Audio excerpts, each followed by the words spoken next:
How come sometimes when we are in a sacred ritual, it still seems that no, even if it's the hippies doing the ritual, even if it is the indigenous people doing the ancient ritual, we still come up with the same problem, which is that the feminine aspect is not held in a way where the women are nourished. I'm going to tell you a little story right now. If you have patience, stick with me to the end so that you can get from this experience I went through of a peyote ceremony something that will last with you for the rest of your life. So this peyote ceremony was done so spectacularly beautifully by by a man who was a Native American elder who's done hundreds of these ceremonies. He's traveled all over the world doing them.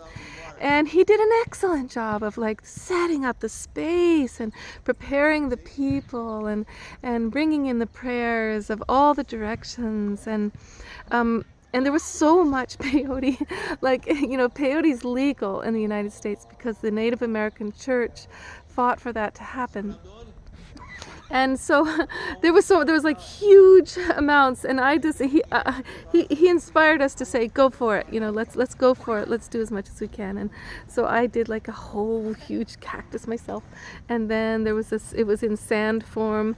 He said the maximum amount is 4 tablespoons, so I did 4. And then there was a tea going around, which I thought was just to wash down the other stuff, but no, it was also the medicine. So I took tons of that, and at a certain point I got very dizzy and I threw up in this beautiful spot they made for people to throw up. But I didn't feel altered at all. I think what I started to feel was that particular plant is just like me. It's my own soul. Like, we're so similar that there was no difference between me and the plant. So I was very lucid, very present.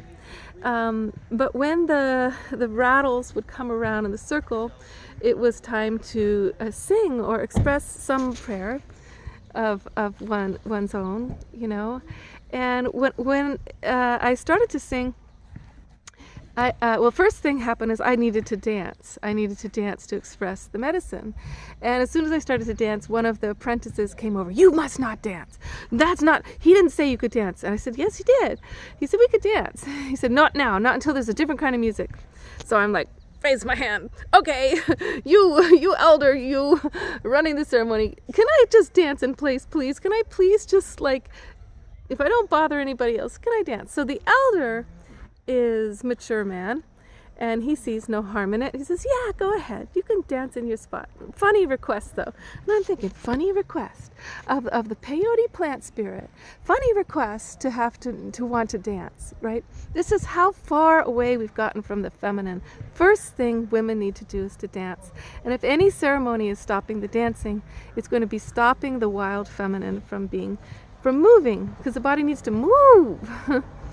Then, the rounds go on, and it's time to sing, and this ancient song is pouring through me, like from some other language. And immediately, one of the apprentices again, or maybe it's one of his sons, is like, you are holding the rattle wrong.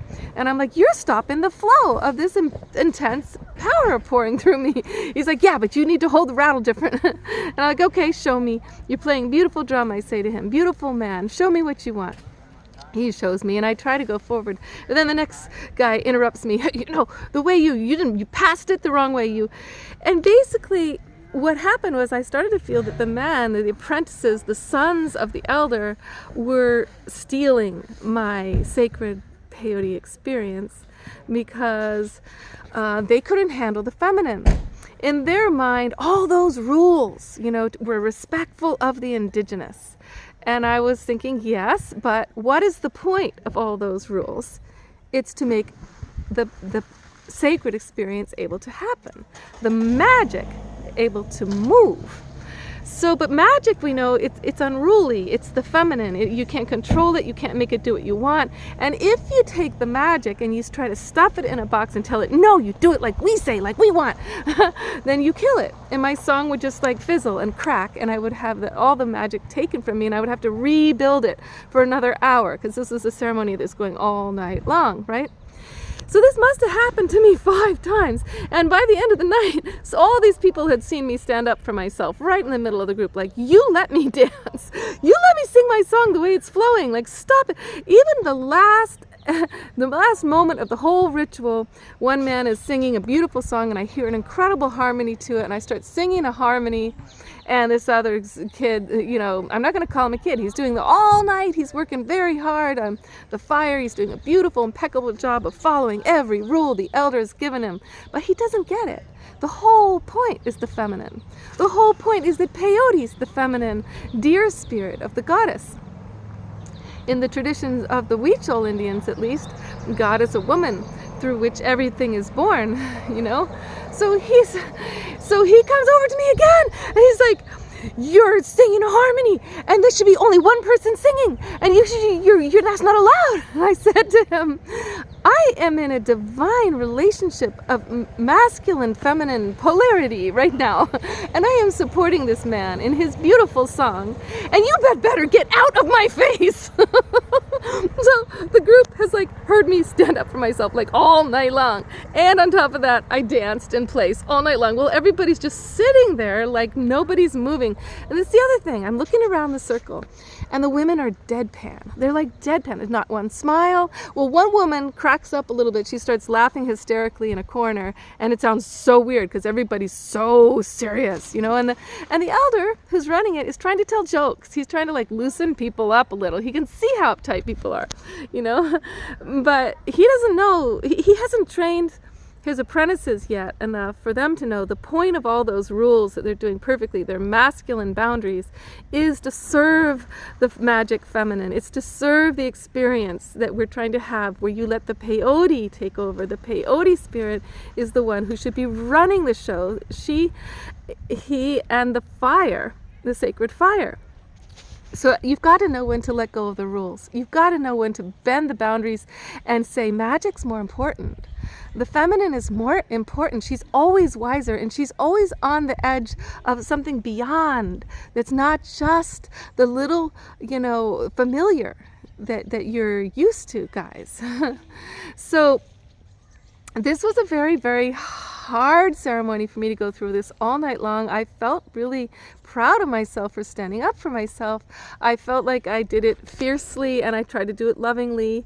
And I went and I talked to the guy running the fire the whole time, and at the end, and I said, thank you for the amazing firework you did all night long, but that was pretty, that really sucked when you kept interrupting me. And he was like, I felt like you were carrying the magic of the night. And he said, but I'm trained to follow all the rules, right? So here you go, in a world that is missing the feminine, even an indigenous ritual that's supposed to be coming from a feminine tradition is going to be missing her. So you guys have got to open up to look at the women. How are they doing? If they're not smiling, if they're not laughing, if they're not moving, and if every woman, when she does sing, if she sings, it's like a man, ba ma ma ma ma ma, which is what happened. The women were trying to copy the men, how they sang. A couple of women could find their own voice. Most of the women just skipped over. Many people just skipped over and didn't sing. The feminine is social. So if there was going to be respecting the feminine, for one thing that would happen is that there would be a check-in with every single person. You would make sure that when the rattle came their direction, they wouldn't have to do it any particular way. They could share. I would suggest through song, because you don't want to get heady, right? Through song, their feelings, their experience. Feelings, the feminine, right? Feelings and check-in that's social and inclusion of everybody. And how about dance? How about you just set up some boundaries where you say, okay, you can dance in place, or you can, 2 people at a time can dance around the circle, or you can dance call and response, to whoever's singing, and then at the end of the song you sit down. So what I'm saying is the masculine likes boundaries and rules, right? And that's great. If you're in an acting class, it's those rules of the improvisational acting teacher that you follow that allows the hilarious, wild improv theater to happen. You need those rules. Similarly in a sacred ceremony. But you don't Okay, so you got the rules, but then you let go. So improv theater, you let go, and just the craziest things come through because there's no script. So that's the idea. If you're in a real ritual that's got feminine power and is respecting the women, there's going to be an improvisational element that is essential. And it is when spirit breaks through.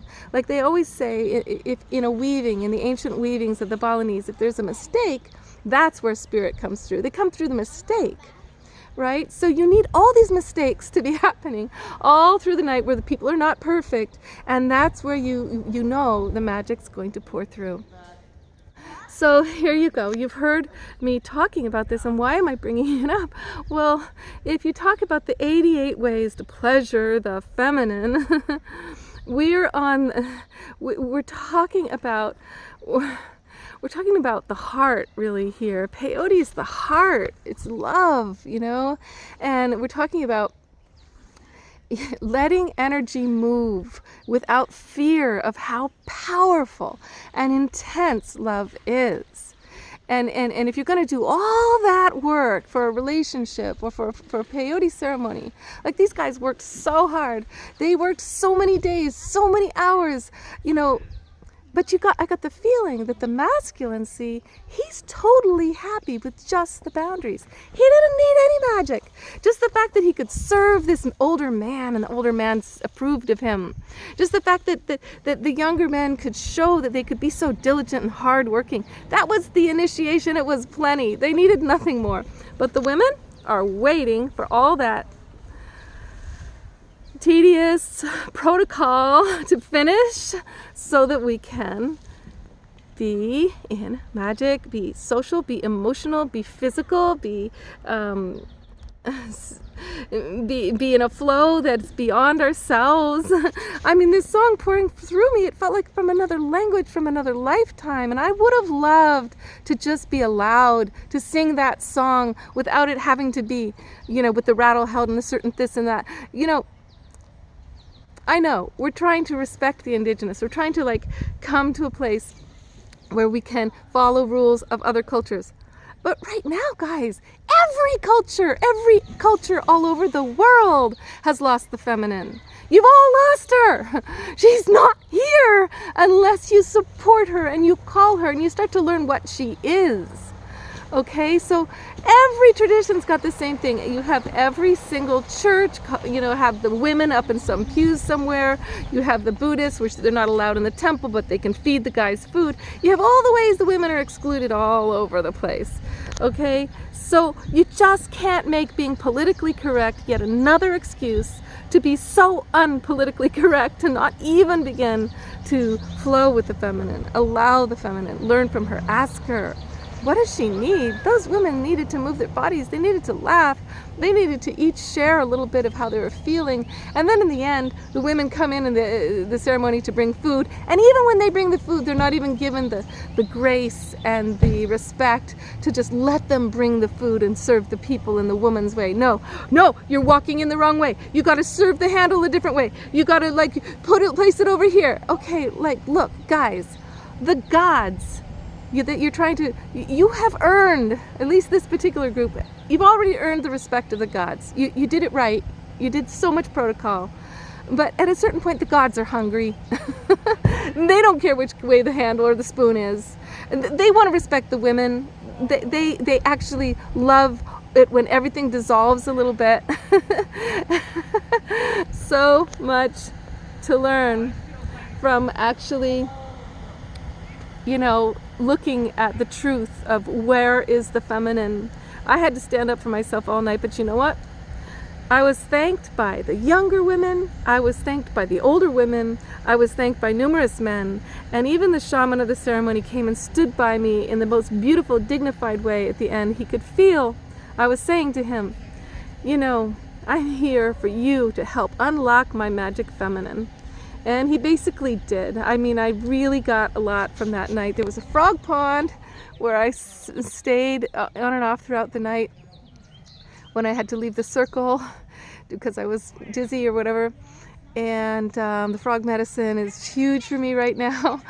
And so it was a sacred night. It was a very meaningful night. It was totally worth being there in every way.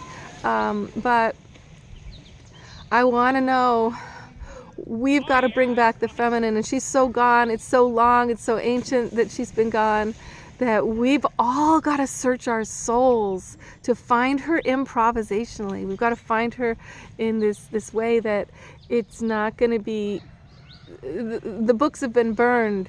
The 6 million women who were healers have been burned alive in this country. You know, the Inquisition. The indigenous women are gone. There's a few of them left, but are we listening to them? I mean, I just get the feeling that a lot of the women's energy that's still here from the indigenous, they're so serious. They're so brokenhearted. Like the wild, free feminine. When I'm talking about feminine, I'm not just talking about the dignified, powerful feminine, which is a huge archetype, and the silent, deep feminine of the earth. That's a great feminine archetype. But I'm talking about, what about the one who's laughing and wildly dancing and is like breaking the rules because she's in the flow of connection? Okay? Guys, wake up.